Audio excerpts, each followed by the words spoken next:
चलिए देखो इधर हम लोगों ने बेटा चैप्टर स्टार्ट करा था फूड से।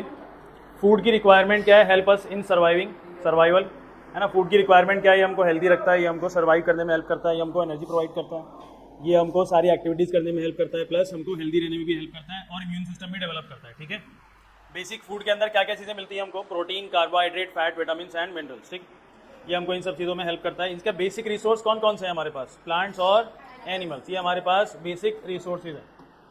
ठीक है, major practices to obtain food, कौन कौन से प्रैक्टिसेस से हम लोग खाना ऑब्टेन करते हैं? एग्रीकल्चर और दूसरा एनिमल हस्बेंड्री। अब इन सबको स्टार्ट करने से पहले बेसिक हम लोगों को चैप्टर के अंदर एग्रीकल्चर और एनिमल हस्बेंड्री ही पढ़ना है। ठीक है, उससे पढ़ने से पहले हम लोग कुछ बेसिक्स को क्लियर कर लेते हैं।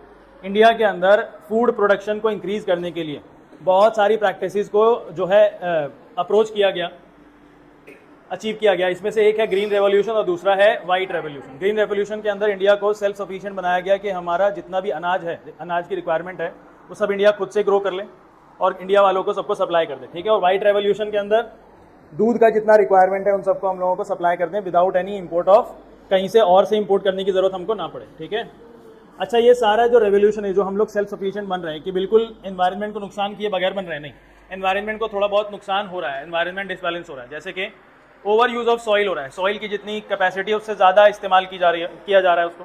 पॉल्यूशन ऑफ वाटर हो रहा है, केमिकल फर्टिलाइजर्स यूज़ किए जा रहे हैं जो कि खाने के अंदर फिर बाद में उसके कण मिल जाते हैं। ठीक है, तो इन सबको भी ओवरकम करना है। Problems along with more production, ज़्यादा प्रोडक्शन तो कर रहे हैं हम लोग, लेकिन इसके साथ साथ क्या क्या प्रॉब्लम्स अराइज हो सकती हैं? जैसे कि हंगर और मेल न्यूट्रिशन। सिर्फ प्रोडक्शन करने से जो प्रॉब्लम्स हैं इसके साथ साथ वो पूरी नहीं हो सकती, प्रॉब्लम्स का क्योर नहीं मिल रहा है। जैसे कि दो प्रॉब्लम्स कौन कौन से? हंगर और मेल न्यूट्रिशन, भूख और जो है सही से न्यूट्रिशन ना मिलना। ठीक है, because people need money to purchase. ज़्यादा आप प्रोडक्शन कर तो रहे हैं, ज़्यादा मेहनत करके उसमें प्रोडक्शन तो कर रहे हैं, लेकिन लोगों का जो परेशानी है उसको पूरा करने के लिए, ख़त्म करने के लिए आप लोगों के पास पैसे भी तो होने चाहिए उसको खरीदने के लिए। तो एक टर्म है फूड सिक्योरिटी। फूड सिक्योरिटी सरकार की जिम्मेदारी है कि food is available to market, जो भी खाना उगाया जा रहा है वो मार्केट के अंदर प्रेजेंट हो ताकि आम जनता उसको खरीद सके आगे, और लोग जो खरीदने के लिए जा रहे हैं उनके लिए वो खाना अफोर्डेबल भी होना चाहिए। ऐसा नहीं है कि हमारी जेब से ज़्यादा का खाना वहाँ पे बिक रहा है, नहीं। अब कुछ तरीकों, फूड सिक्योरिटी और हम लोग जो है ग्रीन रेवोल्यूशन, वाइट रेवोल्यूशन के अलावा अगर एनवायरनमेंट को हार्म नहीं पहुँचाना चाहते, डिसबैलेंस नहीं करना चाहते, तो कुछ साइंटिफिक मेथड्स को हम लोगों को अप्रोच करना पड़ेगा। जैसे कि फार्मर को बताना पड़ेगा कि आप मिक्स फार्मिंग कर लीजिए, क्रॉप्स भी ग्रो करिए और जानवरों का पालन भी करिए। आगे इंटरक्रॉपिंग करिए। अगर आप क्रॉप ग्रो कर रहे हैं तो अपनी ज़मीन पे दो से ज़्यादा 3, 4, 5 जितने फसल आप उगा सकते हैं उतना कोशिश करिए। इंटीग्रेटेड फार्मिंग का मतलब क्या है कि आप जो है पोल्ट्री भी लगा लीजिए, साथ में फिशरीज भी लगा लीजिए, लाइफ स्टॉक, बी कीपिंग, ऐसे भी कुछ काम आप कर सकते हैं। ठीक है, next improvement in crop yield. Crop yield में इंप्रूव करना है हमको, तो इसके अलग अलग हमको टॉपिक्स पढ़ने हैं। लेकिन टॉपिक्स पढ़ने से पहले हम देखेंगे कि क्रॉप कितने टाइप के होते हैं हमारे पास। कोई नाम बताओ एक एक करके जल्दी से। 5 टाइप पढ़े थे हमने। ऑयल सीड्स 4 हो गए, 3 हो गए सॉरी, वेजिटेबल्स, फ्रूट्स और 5वां फॉडर क्रॉप्स। ठीक है, तो सीरियल, पहला टाइप ऑफ क्रॉप कौन सा है? सीरियल्स का। ये क्या प्रोवाइड करता है हमको? एनर्जी प्रोवाइड करता है। इसके अंदर ज़्यादातर क्या मिलेगा? कार्बोहाइड्रेट्स मिलेंगे हमको, है ना। इसका सोर्स कौन कौन से हैं? व्हीट, राइस, मेज एटसेट्रा। दूसरा कौन सा है? प्रोपल्सिस हमारे पास क्रॉप्स हैं, बॉडी बिल्डिंग फूड होता है ये। इसके अंदर ज़्यादातर आपको कौन सा कंपोनेंट मिलेगा? प्रोटीन। एग्जाम्पल्स दिख गया सबको? पढ़ रखा है आपने, है ना। नेक्स्ट कौन सा? Oil seeds. ये भी हमको एनर्जी प्रोवाइड करते हैं। ज़्यादातर इसके अंदर क्या मिलेगा? फैट मिलेगा। एग्जाम्पल इसके सोयाबीन हो गया, मस्टर्ड हो गया, सेसमी हो गया। और फैट का, ऑयल सीड्स का एक और काम होता है, ये हमको बाकी विटामिन और मिनरल्स को एब्जॉर्ब करने में हेल्प करता है। हमारे खाने में बहुत सारे विटामिन मिनरल होता है, तो उसको बॉडी में एब्जॉर्ब होने में टाइम लगता है। उसमें हेल्प कौन करता है? ये जितना भी ऑयल है ना, फैट कंटेंट है, वो सब हमको हेल्प करता है।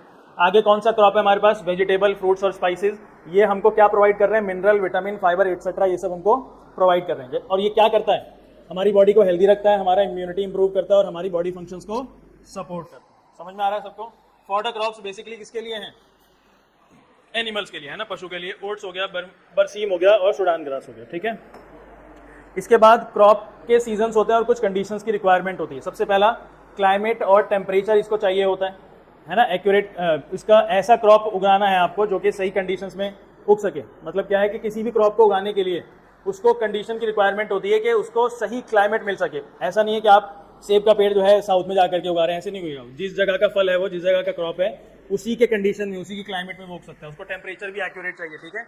उसको फोटो पीरियड चाहिए, मतलब क्या है फोटो पीरियड का, कि कितनी देर उसके ऊपर सनलाइट फॉल कर रहा है, ठीक है।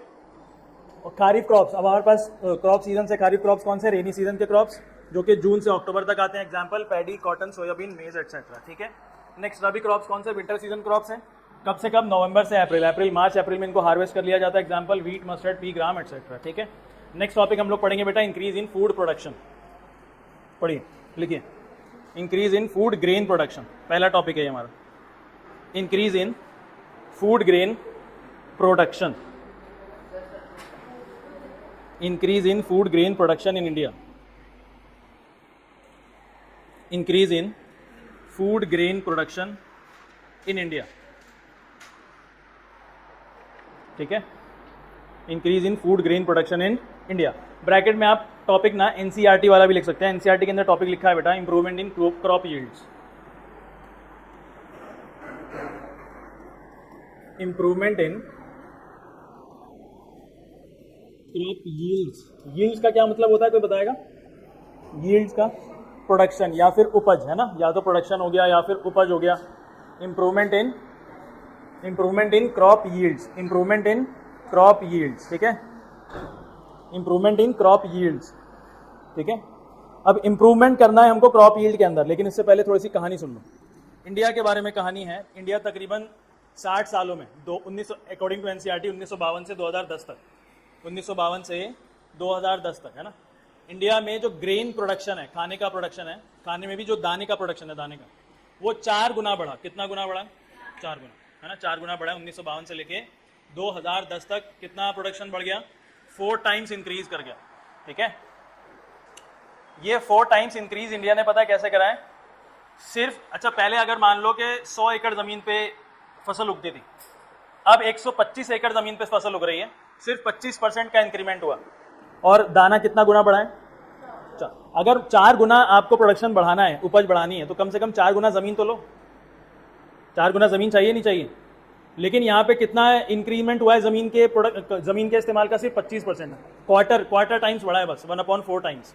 लेकिन ग्रेन प्रोडक्शन कितना बढ़ गया? 4 टाइम्स बढ़ गया। बात समझ में आती है कि कैसे हो गया होगा?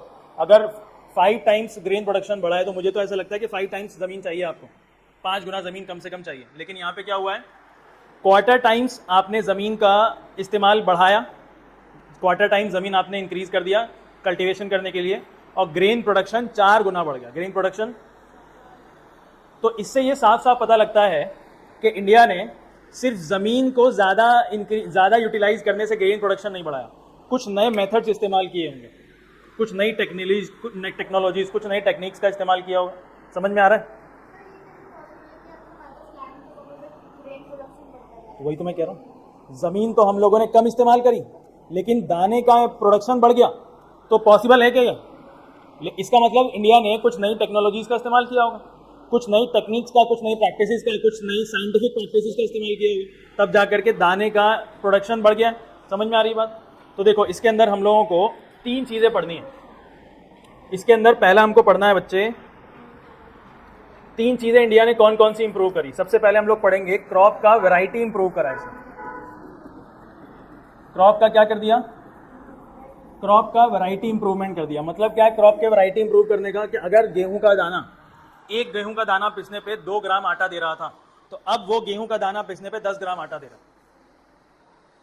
क्रॉप की वैरायटी को इंप्रूव कर दिया गया। पहले गेहूं का दाना अगर बहुत छोटा हुआ करता था, तो अब कुछ ऐसे टेक्निक्स लगाए गए जिससे कि गेहूं के दाने के साइज को 4 गुना बढ़ा दिया गया, है ना।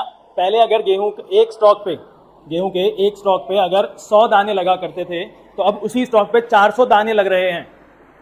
समझ में आ रही है बात? तो यहाँ पे हम लोगों ने क्रॉप के वैरायटी में इंप्रूव कर दिया, यानी कि गेहूं के दाने की जो वैरायटी हम पहले यूज किया करते थे, अब उसी को इंप्रूव करके नया दाना बन चुका है।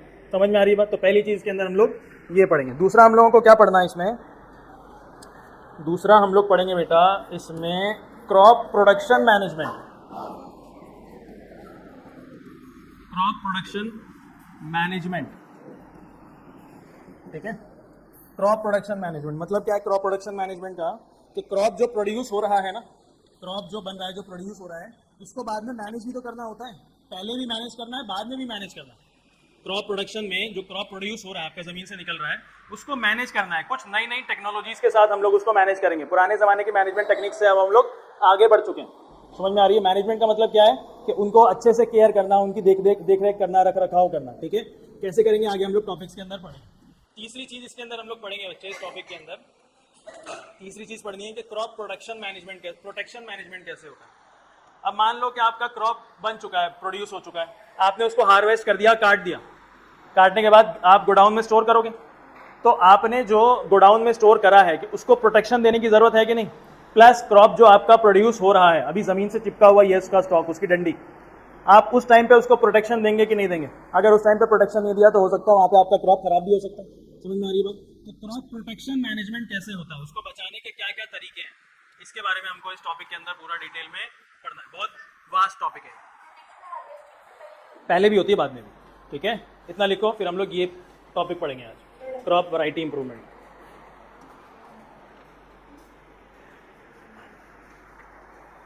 Crop variety improvement.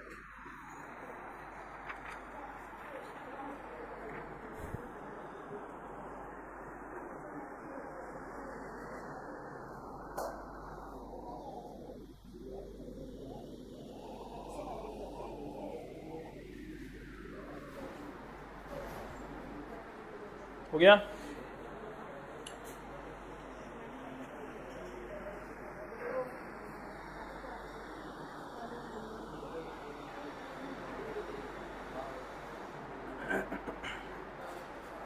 लिख लिया? Crop production management, crop protection management. ठीक है, टॉपिक बनाइए crop variety improvement.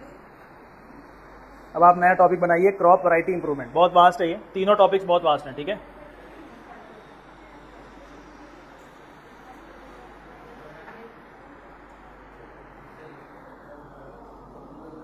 Crop variety improvement, crop variety improvement, crop variety improvement, crop variety improvement. ठीक है, वैरायटी को इंप्रूव करेंगे अब हम लोग। टॉपिक है crop variety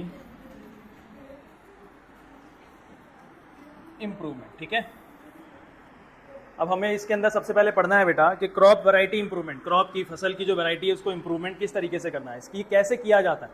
crop variety improvement में पहली चीज हम लोग इसके अंदर पढ़ेंगे हाउ इट्स डन। ये कैसे किया जाता है, क्रॉप की वैरायटी को इंप्रूव कैसे किया जाता है। ठीक है, इसके दो टेक्निक्स हैं, इसके दो टेक्निक्स हैं। पहले टेक्निक को कहते हैं हम लोग हाइब्रिडाइजेशन। क्या इससे पहले कभी ये वर्ड सुना है? हाइब्रिडाइजेशन क्या होता है बताओ? हाइब्रिडाइजेशन सुनो, तुमने आम का पौधा किसी को उगाते हुए देखा, कभी वीडियो में देखा हो? आम का पौधा आमतौर पे किस तरीके से उगाया जाता है? आम के अंदर गुठली निकलती है, गुठली को ज़मीन पर डाल रहा है। ये तो बहुत बेसिक तरीका, बहुत लंबा समय भी लगेगा इसमें। हाँ, ग्रीडिंग, हाँ ये भी तरीका होता है। इसमें करा क्या जा रहा है बेटा, आम के जो पौधा होता है ना, जो आपने पौधा उगाया है यहाँ पे, इसको ऐसे काट के ग्राफ्ट करके, ग्राफ्टिंग कहते हैं, दूसरे पौधे का जो एक छोटी सी टहनी होगी वो दूसरे पौधे की यहाँ पे लगा देंगे, जिससे कि आम का जो पेड़ उगेगा ना, ये इसके अंदर जो भी फल उगेगा, वो तो हम लोग टेक्निक्स लगाते हैं, हम लोग ये टेक्निक लगाते हैं कि जो अब फल उगे वो मेरे डिजायर्ड कैरेक्टरिस्टिक्स, डिजायर्ड प्रॉपर्टीज के साथ उगे। मतलब कि आम जो उग रहा है उसका फल बहुत छोटा नहीं होना चाहिए, अंदर गुठली बहुत बड़ी नहीं होनी चाहिए, उसके अंदर फल बड़ा होना चाहिए, गुठली छोटी होनी चाहिए, गुदा ज़्यादा होना चाहिए, वो बीमारियों से लड़ने की क्षमता होनी चाहिए उसके अंदर, है ना। कई बार पेड़ों में बीमारी लग जाती है कि पेड़ वो बीमारियों से लड़ जाए, रेजिस्ट कर दे बीमारियों को। कई बार ऐसे आंधी तूफान और climatic conditions, environment, weather conditions हो जाते हैं कि पेड़ बेचारा बिल्कुल ही खराब हो जाता है। तो उसके अंदर इस चीज़ की भी रेजिस्टेंस होना चाहिए कि अगर कभी कंडीशन खराब हुआ, कभी बहुत ज़्यादा धूप पड़ गई तो पेड़ मरना नहीं चाहिए, बहुत ज़्यादा बारिश पड़ गई तो पेड़ खराब नहीं होना चाहिए। ठीक है, ये हम कैसे करते हैं? हाइब्रिडाइजेशन के जरिए से करते हैं।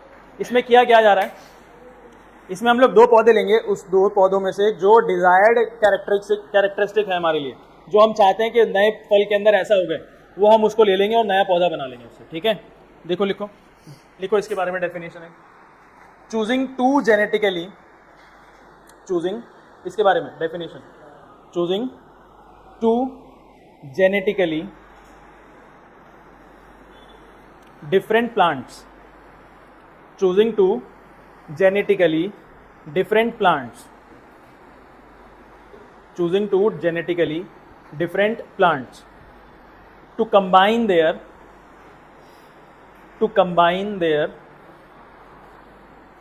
best qualities, to combine their best qualities, to combine their best qualities, combine their best qualities, full stop.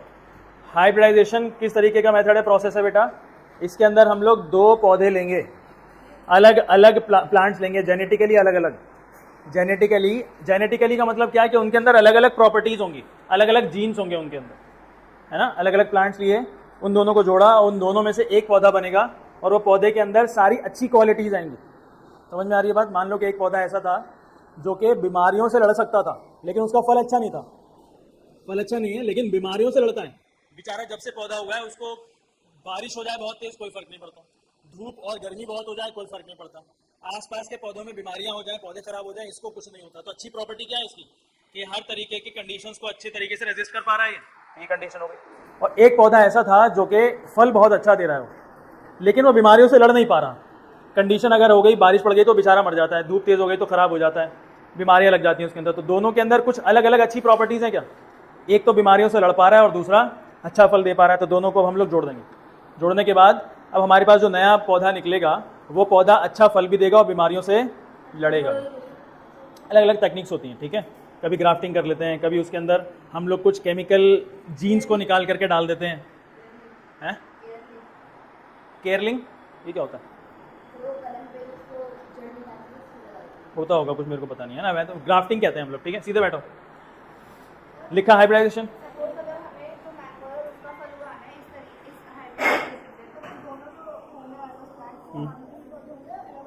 देखो ये ना डिपेंड करता है, ये जो है कभी कभार ज़्यादातर 95% 98% तो दोनों आम के ही पौधे होने चाहिए, ठीक है।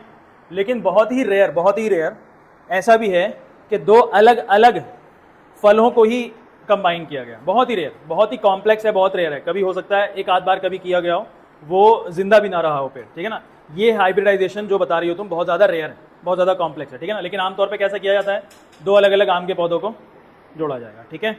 अब हाइब्रिडाइजेशन बेटा आगे 3 टाइप्स का है। देखो टाइप बहुत बनेंगे इसके अंदर, है ना। ये हाइब्रिडाइजेशन आगे 3 टाइप्स का हो सकता है। पहला हाइब्रिडाइजेशन इंटरवैराइटल,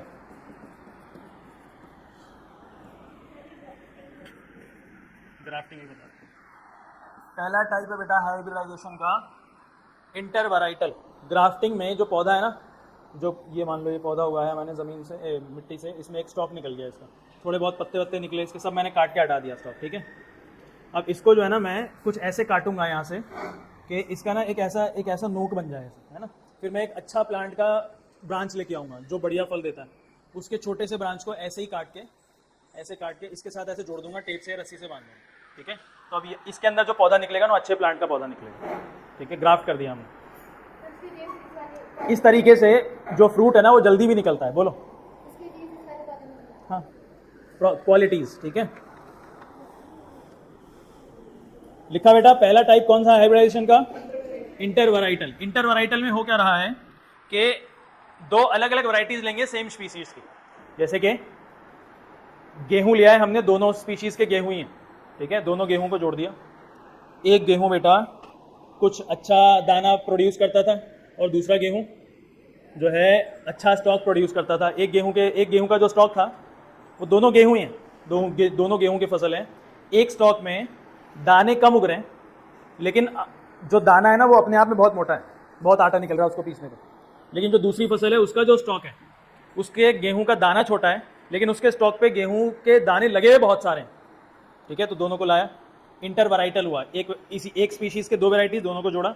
अब जो नया पौधा उगेगा इसके स्टॉक पे दाने भी बहुत सारे होंगे और उन दानों का साइज भी बड़ा होगा, उसमें उसको पीस के आटा भी आप ज्यादा निकाल सकते हैं। समझ में आया? तो लिखो इंटरवैराइटल के अंदर it is done between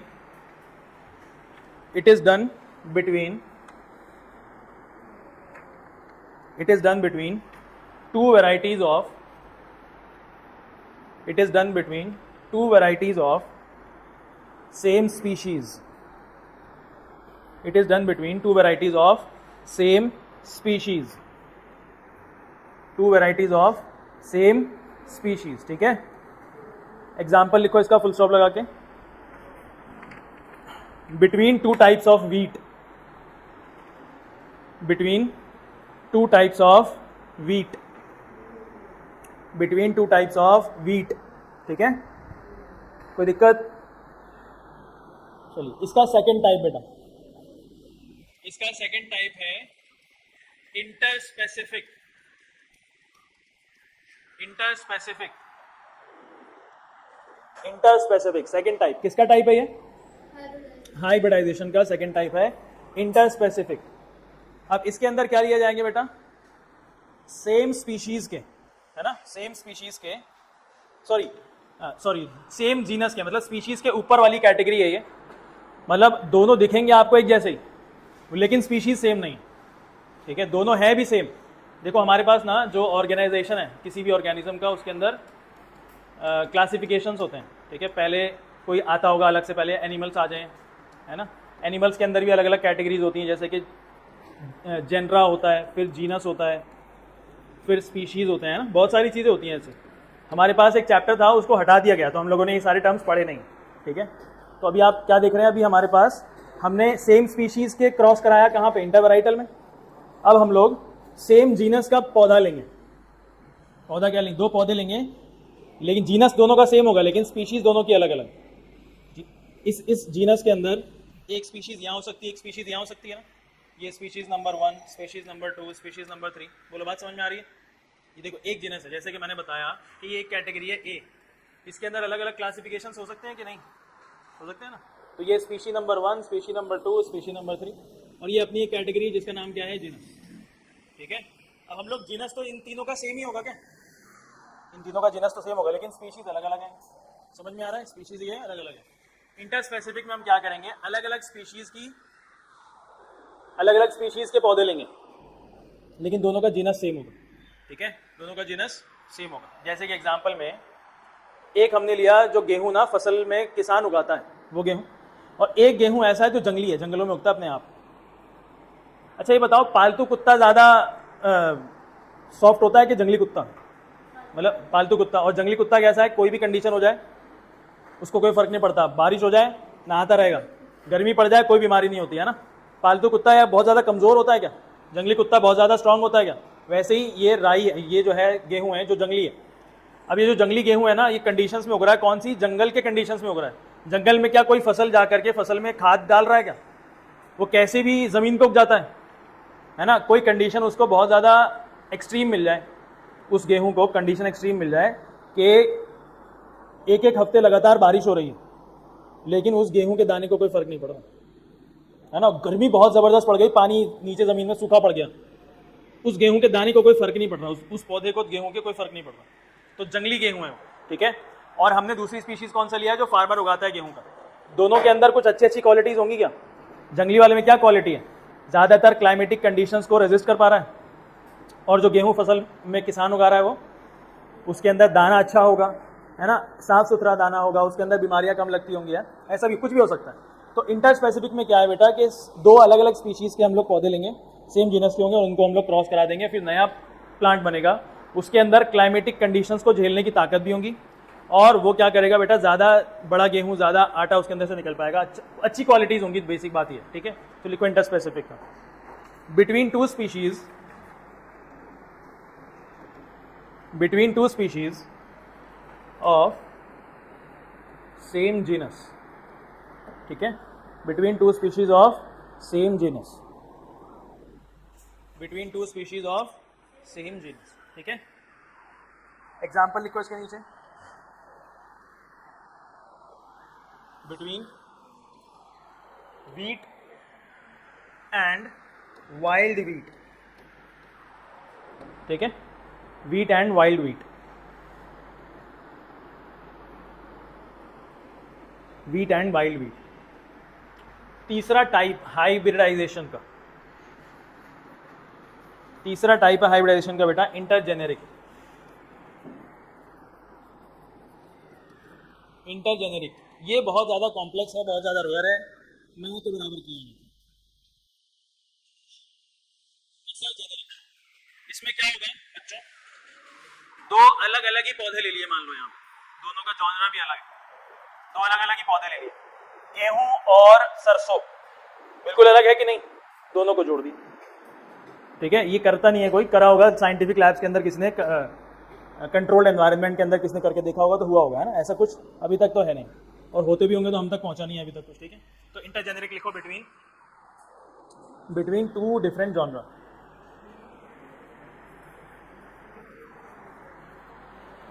between two different genre लिखो जल्दी बेटा, between two different genre. Example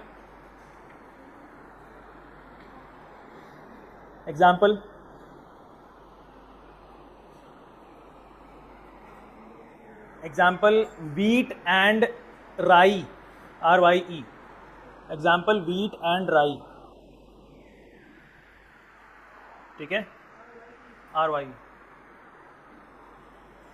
उसी के आगे लिखो फुल स्टॉप लगा के, it is very rare and complex, it is very rare and complex. ठीक है, हम लोग क्या पढ़ रहे हैं, क्रॉप वैरायटी को इंप्रूव करने की कोशिश कर रहे हैं। क्या पहले मेथड से, पहला मेथड क्या है इसका, हाइब्रिडाइजेशन, क्या इस मेथड से हम लोग क्रॉप की वैरायटी को इंप्रूव करने की कोशिश कर रहे हैं। ठीक है, पहला मेथड हो गया हमारा क्या, हाइब्रिडाइजेशन। सेकंड मेथड लिखिए उसके नीचे,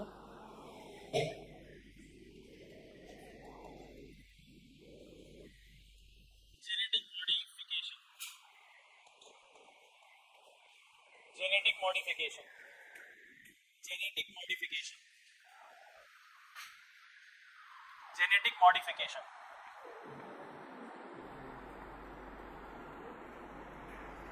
जेनेटिक मॉडिफिकेशन।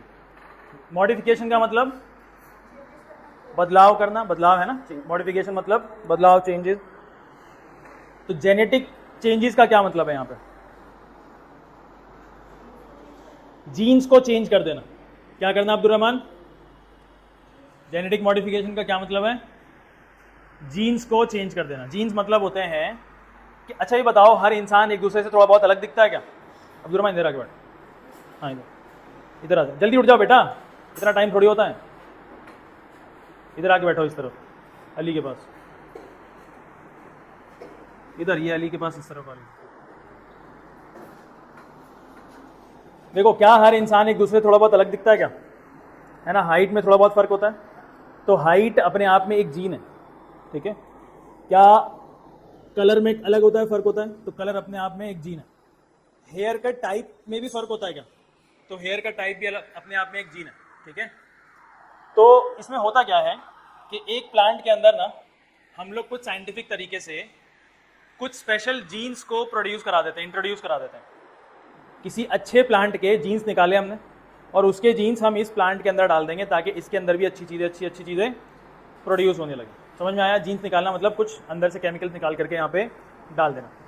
समझ में आया, जेनेटिक मॉडिफिकेशन कहते हैं इसको, लिखो genetic modification.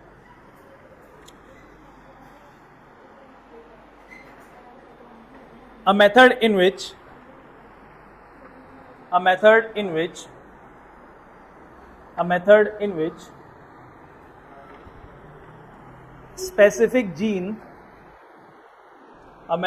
which specific gene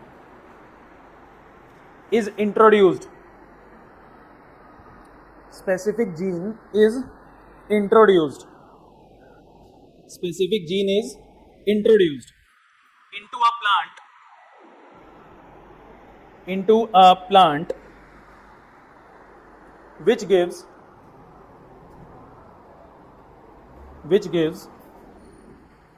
desired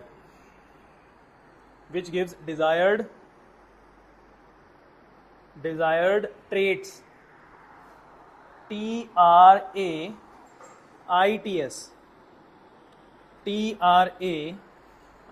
bracket में लिखो कैरेक्टरिस्टिक्स, ब्रैकेट में लिखो characteristics, features, characteristics, bracket close. Desired traits to crops, desired traits to crops, ठीक है, सच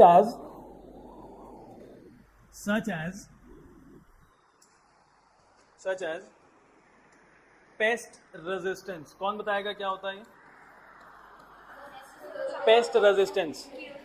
है ना, कोई भी जानवर से, छोटे मोटे जानवर से, कीड़े से, उनसे रेजिस्टेंस क्रिएट होगा। मतलब क्या है वो, अब पेस्ट को रेजिस्ट करेगा वो पौधा, अब पेस्ट को रेजिस्ट करेगा। अगर पेस्ट उसके ऊपर कुछ एक्शन करना चाहेगा तो उससे वो रिएक्शन नहीं करेगा, ठीक है, वो बीमार पड़ने की कोशिश अब नहीं करेगा वो।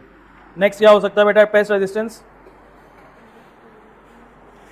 आगे ड्रोट टॉलरेंस। ड्रोट टॉलरेंस किसको कहते हैं, कौन बताएगा? ड्रोट टॉलरेंस, ड्रोट किसको कहते हैं? सूखा।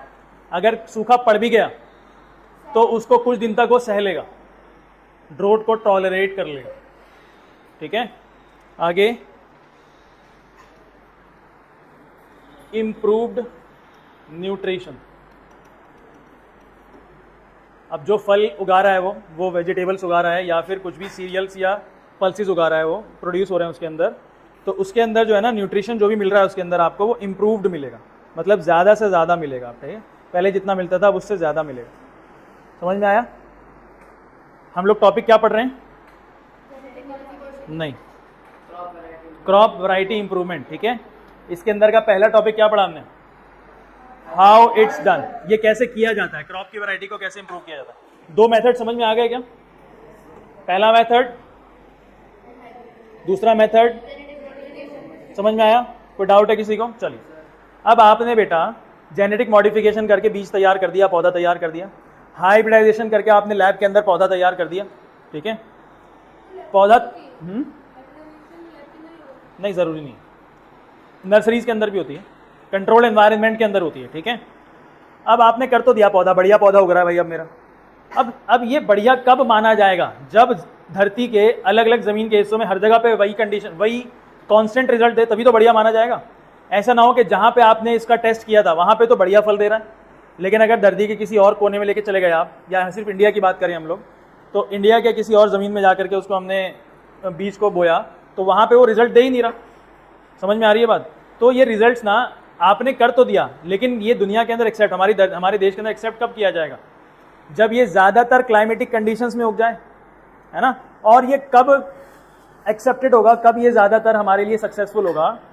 जब इनका जो बीज है, इनके जो सीड्स हैं वो ज़्यादातर किसानों तक पहुँच जाएं। ऐसा ना हो कि कुछ हिस्सों में किसान तो बढ़िया माल उगा रहे हैं, लेकिन कुछ हिस्सों में किसानों तक वो बीज पहुंचा ही नहीं, आज तक उन तक वो बीज पहुंच ही नहीं पा रहा, वो अच्छा फसल उगा ही नहीं पा रहा। समझ में आ रही है बात? तो हमने जो फसल जो हाइब्रिडाइजेशन से, जेनेटिक मॉडिफिकेशन से जो भी चीज़ बनाया है, बीज बनाया या फिर स्टॉक बनाया, उसका प्रोडक्शन करने की कोशिश करी है, वो ज़्यादातर मिट्टी में उग जाए, ज़्यादातर क्लाइमेटिक कंडीशंस में उग जाए। समझ में आ रही है बात? तो इसके सक्सेसफुल होने के लिए हमारे पास क्या क्या चीज़ें, पहले क्या पढ़ा हमने? How it's done. सेकंड पढ़ेंगे बी पार्ट इसका बेटा, requirements to be successful, requirements to be successful। क्या क्या रिक्वायरमेंट है किसी जेनेटिकली मॉडिफाइड या भी हाइब्रिडाइज्ड या फिर हाइब्रिडाइज्ड पौधे को सक्सेसफुल होने के लिए? पहली रिक्वायरमेंट क्या है भाई? हाई यील्ड होना चाहिए। हाई यील्ड तो बात समझ में आती है, लेकिन हाई यील्ड हर तरीके की मिट्टी में, हर तरीके की जगह में, हर तरीके की क्लाइमेटिक कंडीशंस में इसका हाई यील्ड होना चाहिए, ठीक है।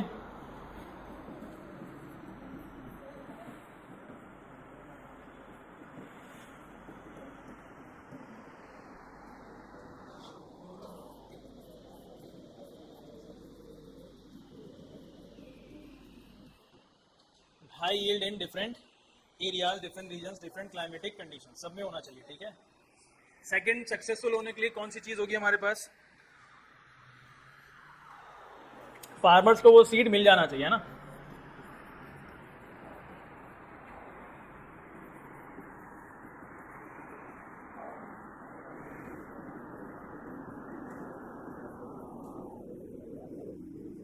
High quality seeds, farmers must be provided by high quality seeds। High quality seeds, अब हाई क्वालिटी सीड्स आपका क्या मतलब है? which should वो सीड्स क्या करें भाई, जैसी मिट्टी में डालें तो अच्छे से फल जाए, ऐसा ना हो कि मिट्टी में डालने के बाद बीज सारे खराब हो गए, है ना। विच शुड, पहला point, germinate properly.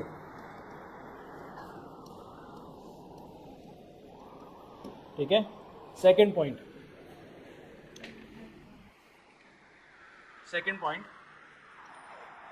Give consistent results. मतलब कि हर साल में अगर क्रॉप प्रोडक्शन हो रहा है तो ज़्यादा डिफरेंस ना आए उसमें।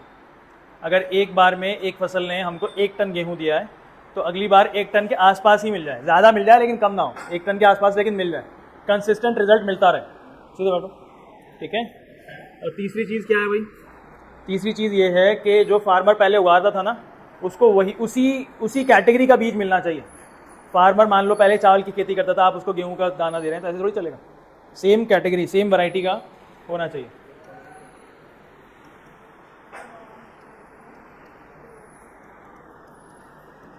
Belong to same variety. अगर आपने ये सारी चीज़ों को मीट कर लिया, इन सब डिमांड्स को, इन सब नीड्स को, तो ये माना जाएगा कि आपने जो मॉडिफिकेशन करा था, हाइब्रिडाइजेशन करा था, वो सक्सेसफुल है। अगर इन सबको ये मीट नहीं करता तो फिर आपका हाइब्रिडाइजेशन, आपका मॉडिफिकेशन अभी सक्सेसफुल नहीं। ठीक है। तीसरी चीज़ इसके अंदर क्या पढ़नी है बच्चों, टॉपिक क्या चल रहा है हमारा, crop variety improvement. Crop variety improvement. ठीक है। क्रॉप वैरायटी इंप्रूवमेंट में कैसे होगा ये पढ़ लिया हमने। इसके होने के बाद सक्सेसफुल होने के लिए क्या क्या चीज़ें, रिक्वायरमेंट्स हैं। ठीक है। हाँ, अब ये क्रॉप वैरायटी इंप्रूवमेंट बेटा, ये क्यों किया जा रहा है, क्रॉप वैरायटी इंप्रूवमेंट क्यों किया जा रहा है, लिख लिया सबने। Crop variety improvement, C part पढ़ेंगे इसका, वाई।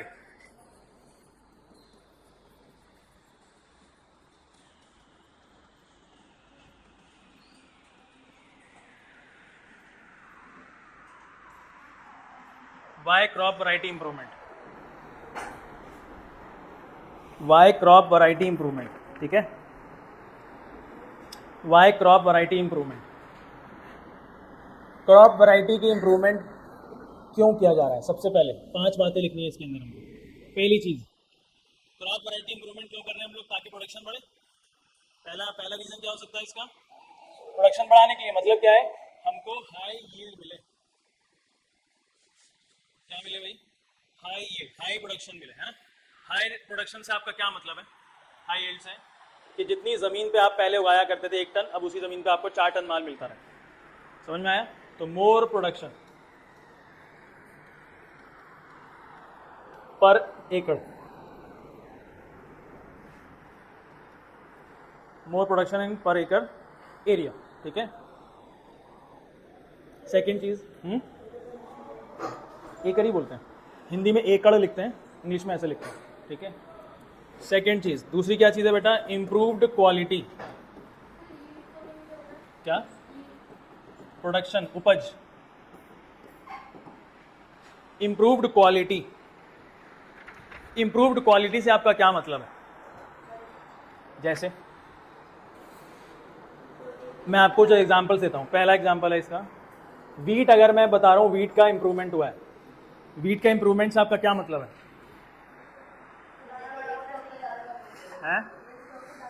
एक स्टॉक पे ज्यादा दाने होने चाहिए, उसका साइज बड़ा होना चाहिए। प्लस अगर हम लोग एक बात बोलना चाहें तो गेहूं, तुमने कई बार देखा, कभी रोटी बनाई किसने, ये सेकते हो रोटी, किसी को देखा हो। कई बार ऐसा होता है कि आटा ना सिकने में टाइम लगाता है, या अगर सिक भी रहा है तो सही से अंदर से सिकता नहीं। जैसे आप तंदूरी रोटी लेने जाते हो तो अंदर से क्या कच्चा आटा निकलता है क्या, बिल्कुल। कभी खाइए रोटी, बिल्कुल कच्चा होता है अंदर से आटा, बिल्कुल लो ग्रेड, 3rd ग्रेड का माल होता है। ठीक है। तो इंप्रूव्ड क्वालिटी का क्या मतलब है, अगर वो बेक किया जा रहा है, सेका जा रहा है, तो यूनिफॉर्मली हर जगह से बेक हो जाए, वो सिक जाए। समझ में। अगर हम वीट की बात कर रहे हैं तो ये इंप्रूव्ड, बेटर बेकिंग कैपेसिटी होनी चाहिए उसकी, बेटर बेकिंग हो जाए उसकी, है ना। समझ में आ रहा है। अगर हम लोग पल्सेस की बात कर रहे हैं तो इंप्रूव्ड क्वालिटी से क्या मतलब है पल्सेस के लिए आपका, पल्सेस के अंदर क्या होता है, प्रोटीन होता है। तो पल्सेस के अंदर अगर हम लोग इंप्रूव्ड क्वालिटी की बात कर रहे हैं तो क्या प्रोटीन के साथ अब और ज्यादा अच्छा प्रोटीन होना चाहिए इसके अंदर, है ना। गुड क्वालिटी प्रोटीन होना चाहिए, रिच इन प्रोटीन होना चाहिए, रिच इन प्रोटीन होना चाहिए। और क्या हो सकता है भाई, ऑयल सीड्स की अगर हम लोग बात करें ऑयल सीड्स की अगर बात करें तो क्या इसको पीसने पे ज़्यादा से ज़्यादा ऑयल निकलना चाहिए, है ना, ज़्यादा से ज़्यादा फैट कंटेंट होना चाहिए इसके अंदर, ठीक, क्या हो, हाई ऑयल कंटेंट, ठीक है, हाई ऑयल कंटेंट होना चाहिए इसके अंदर। और अगर हम लोग फ्रूट्स और वेजिटेबल्स की बात करें,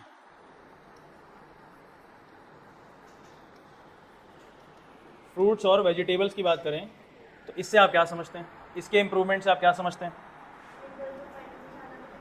ज़्यादा मिले। और फ्रूट्स और वेजिटेबल्स के साथ सबसे ज़्यादा परेशानी क्या है, सबसे बड़ी परेशानी, खराब हो जाते हैं जल्दी, बहुत जल्दी खराब हो जाते हैं। तो इनके इम्प्रूवमेंट से क्या लेना, क्या मतलब है आपका, कि ये अक्सर ज़्यादातर लंबे समय तक फ्रेश रहें, इनकी शेल्फ लाइफ इंक्रीज हो जाए, समझ में आ रहा है। तो फ्रूट और वेजिटेबल के इम्प्रूवमेंट से आपका क्या है बेटा, मतलब लॉन्ग शेल्फ लाइफ। बोलो बात समझ में आ रही है, क्यों हम लोग क्रॉप वैरायटी को इम्प्रूव कर रहे हैं, ठीक है। पहला हो गया हाई यील्ड, दूसरा हो गया इम्प्रूव क्वालिटी, तीसरा हो गया बच्चे रेजिस्टेंस, है। अभी कहाँ टाइम हुआ,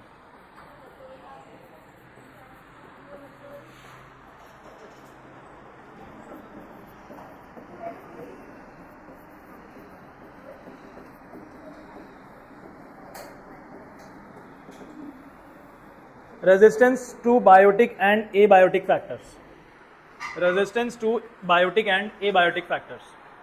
अगर हम लोग क्रॉप वैरायटी इंप्रूवमेंट की बात कर रहे हैं तो क्यों किया जा रहा है वो, ताकि वो बायोटिक और एबायोटिक फैक्टर्स को रेजिस्ट कर सके आसानी से। कौन बताएगा बायोटिक और एबायोटिक का मतलब,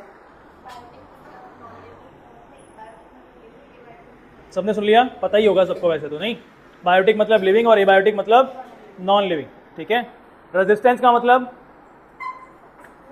रोकना, उनको उनके खिलाफ लड़ने की कोशिश करना, ठीक है। तो अगर हम लोग किसी क्रॉप की वैरायटी को इंप्रूव कर रहे हैं तो उसके अंदर जो है बायोटिक और एबायोटिक फैक्टर से लड़ने की क्षमता इंप्रूव हो जानी चाहिए। अब जैसे कौन कौन से बायोटिक और एबायोटिक फैक्टर्स हो सकते हैं, लिखो, बायोटिक फैक्टर्स के बारे में लिखो, बायोटिक फैक्टर्स के बारे में लिखो। जैसे कि इंसेक्ट्स हो गए, इनसे लड़ने चाहिए वो, अगर इंसेक्ट लग भी गया पूरे पौधे पे तो इसको ज़्यादा फर्क ना पड़े, इंसेक्ट्स हो गया, है ना, पेस्ट हो गया, डिसीजेज हो गए, ये सब क्या है, एटसेट्रा कर देना, ये सब क्या है बेटा, बायोटिक फैक्टर्स, ये सब क्या है, बायोटिक फैक्टर्स। इन सबको रेजिस्ट करना, रेजिस्ट का मतलब रुकावट पैदा करना, इससे मेरे को कोई फर्क नहीं पड़ रहा भाई, ठीक है। और एबायोटिक फैक्टर्स कौन लिखेगा, आप लिखो एबायोटिक फैक्टर्स,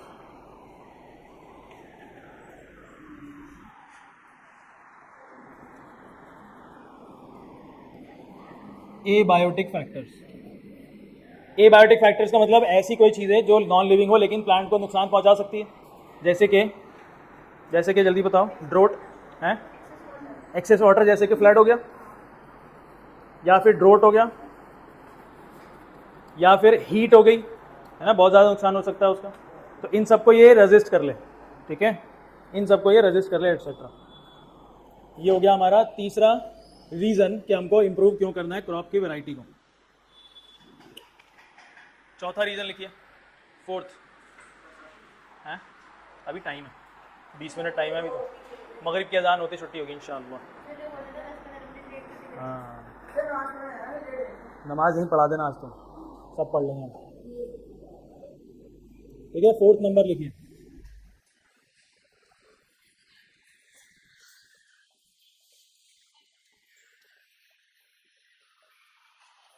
वाइडर अडेप्टेबिलिटी।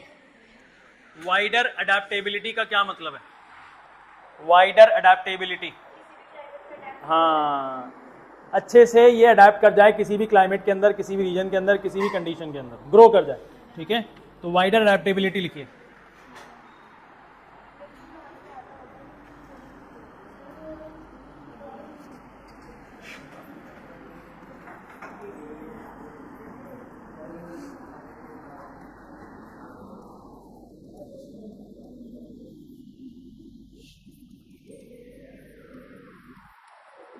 ठीक है, पांचवा,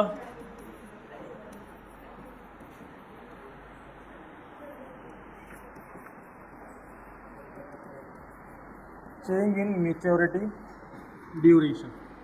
क्या प्लांट को मैच्योर होने में टाइम लगता है, प्लांट को फल देने में, वेजिटेबल देने में, ग्रेन्स को प्रोड्यूस करने में टाइम लगता है क्या? बोलो जल्दी, टाइम लगता है। तो हम लोग क्रॉप की वैरायटी को इम्प्रूव करने की कोशिश कर रहे हैं ताकि वो जो मेच्योरेशन पीरियड है वो बदल जाए, जल्दी ग्रो कर जाए, जल्दी हार्वेस्ट कर लें हम लोग। ठीक है, हार्वेस्टिंग का मतलब क्या होता है? ठीक है,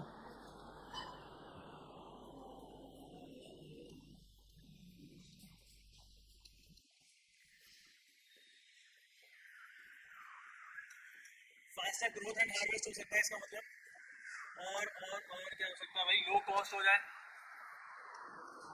और मोर क्रॉप्स हो जाए,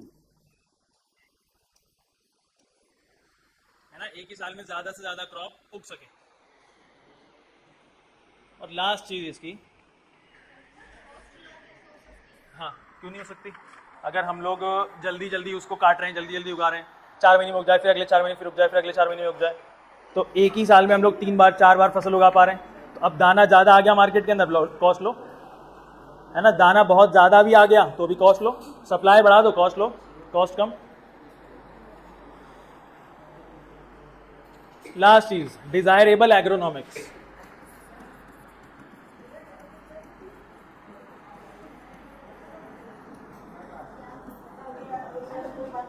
है। डिजायरेबल एग्रोनॉमिक्स, डिजायरेबल एग्रोनॉमिक्स का मतलब है desirable traits. Desirable traits, traits का क्या मतलब है? कैरेक्टरिस्टिक्स, फीचर्स, एग्रोनॉमिक्स, ट्रेड्स, ठीक है ना, ये सारी चीजें डिजायरेबल एग्रोनॉमिक्स का मतलब। अब इसके अंदर 2 चीजें पढ़ लेते हैं हम लोग। पहला, अगर हम लोग फॉडर क्रॉप्स की बात कर रहे हैं, बातें नहीं करो, अगर हम लोग फॉडर क्रॉप्स की बात कर रहे हैं, फॉडर क्रॉप्स का मतलब जानवर खाने के लिए जो फसल उगाया जा रहा है ना, हम चाहते हैं कि ये जो है ना क्रॉप्स बहुत ज़्यादा टॉल भी उगें और बहुत ज़्यादा बुशी भी हों, ताकि उनको खाना ज़्यादा से ज़्यादा मिल सके। ठीक है, और अगर हम लोग किसी दूसरी क्रॉप की बात कर रहे हैं, जैसे सीरियल की बात कर रहे हैं, सीरियल क्रॉप्स की बात कर रहे हैं, तो हम यहाँ पे पता है क्या चाहते हैं सीरियल क्रॉप्स के बारे में? बुशी, बुशी, घना, बहुत ज़्यादा उसके अंदर जो है पत्ते टाइप चीज़ें हों। अगर हम लोग सीरियल क्रॉप्स की बात कर रहे हैं तो हम ये चाहते हैं कि वो क्रॉप का जो स्टॉक है, वो जो डंडी है, वो जो पौधा उगा है, वो ज़्यादा बड़ा ना होगा, छोटा होगा, लेकिन उस छोटे ही डंडी में बहुत ज़्यादा दाने निकलें। अब डंडी छोटी क्यों उगाना चाहते हैं? क्योंकि हम चाहते हैं कि ज़मीन से न्यूट्रिएंट्स कम से कम कंज्यूम करें, कम से कम न्यूट्रिएंट्स को कंज्यूम करें ज़मीन से। क्योंकि सीरियल्स के अंदर क्या मिलता है हमको ज़्यादा? कार्बोहाइड्रेट्स मिलते हैं। कार्बोहाइड्रेट तो हमारी ज़िंदगी में पहले से ही बहुत सारा है, ठीक है, कार्बोहाइड्रेट की कमी नहीं है हमारे पास। तो हम चाहते हैं कि हमारे पास जो पौधे उगे ना वो छोटे उगे, उनके अंदर दाना ज़्यादा निकले, बहुत ज़्यादा। छोटे होने से फ़ायदा क्या होगा कि वो ज़मीन का न्यूट्रिएंट कम से कम खाएंगे। समझ में आया? तो सीरियल क्रॉप्स कैसे चाहते हैं हम लोग? शॉर्टर, यानी कि ड्वार्फ चाहते हैं।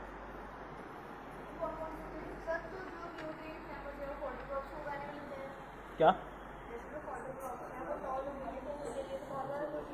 हाँ चाहिए, जहाँ पे जो रिक्वायरमेंट है वो उसको बोल रहे हैं डिजायर्ड एग्रोनॉमिक्स। डिजायर्ड चाहिए, वहाँ पे टॉल उगाना है तो उगा ले भाई, उगा, हमको मतलब नहीं, हमें तो चाहिए कि जानवर को ज़्यादा से ज़्यादा खाना मिले। ठीक है, ड्वार्फ मतलब के शॉर्टर, सो दे यूज लेस न्यूट्रिएंट्स। ठीक है, बट प्रोड्यूस मोर ग्रीन्स। ठीक,